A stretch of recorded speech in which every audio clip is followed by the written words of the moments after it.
ته پلان تیار و او په هغه پلان باندې عمل کېده.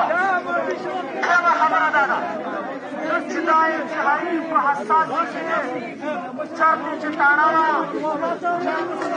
ولاړه وه د دې په منځ کې د حاصل څنګه شهید شوه.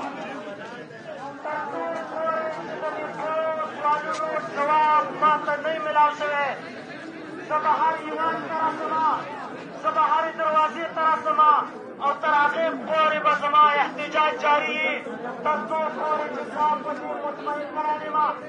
د دې دپاره به زه دغه نمنعات عدالت ته چې کومې فیصلې ټولې زمونږ خلاف را روانې دي هغې ته رسومه. باجوړ ولس ته منظره په دې وخت کې سخته یادېده شهیده دا د بېعزتۍ سړی نه دی، دا د سپکاوي سړی نه دی، لهذا د زید او شوکت خاندان دی. د باجوړ ولسه که د پلان فیصله موږ کوو دا به موږ هلته د خاندان په رایې باندې کوو چې خاندان یې څنګه غواړي هغسې به کوو. خو لهذا د دې تجهیز او تدبیر چې دی هغه به موږ ډېر په صحیح طریقه باندې کوو. موږ په سټیچر کې راخستی دی او را روان کړی دی، د هغې نه ډېر زیاته بلډ روان دی. لهذا اول به د دغه خپل لاس په خپله باندې تحفظ کوو. د هغې نه بعد چې د باجوړ ولس او د هغې خاندان کومه فیصله کوي هغه به زموږ فیصله وي. خو دې DPO او دې انتظامیې ته وایم چې په دې حساس وخت کې چې تا هر یو کینډیډیټ ته سیکیورټي ورکړې ده، زما سوال دا دی چې وایي تا ریحان صاحب ته سیکیورټي ولې نه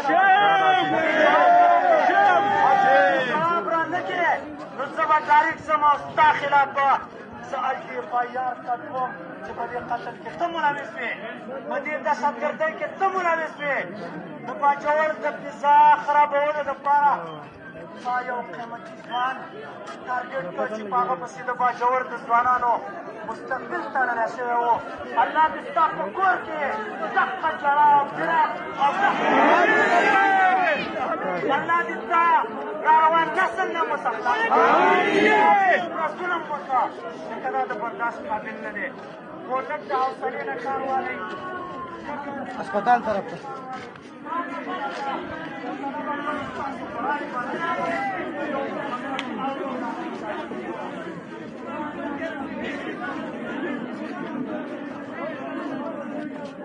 Thank you.